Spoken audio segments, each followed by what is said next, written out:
I have long argued that exports of liquefied natural gas should be expedited from the United States to our friends and our allies overseas. I made the case in my Energy 2020 2 years ago, and again in two more recent white papers, one called The Narrowing Window, America's Opportunity to Join the Global Gas Trade, as well as A Signal to the World, Renovating the Architecture of U.S. Energy Exports.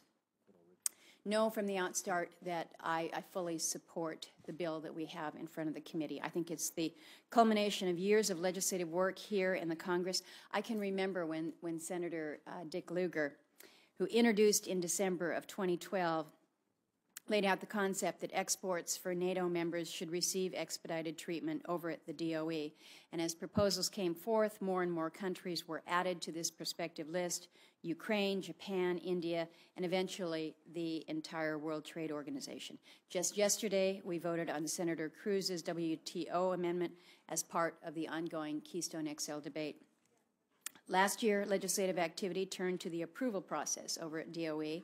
We saw proposals to give the Department a time limit for authorizations, these licenses, with the clock starting at various points, after FERC final authorization, after pre-filing, and so forth.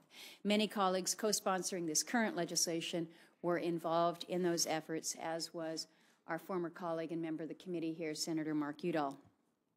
I think we would all recognize that this legislation in front of us, S33, is a compromise. Compromises, almost by their definition, are imperfect in certain ways, but I do think that it is the result of some very serious work by very serious people coming together to try to address an issue. And I thank my colleagues for all that they have done to come together on this.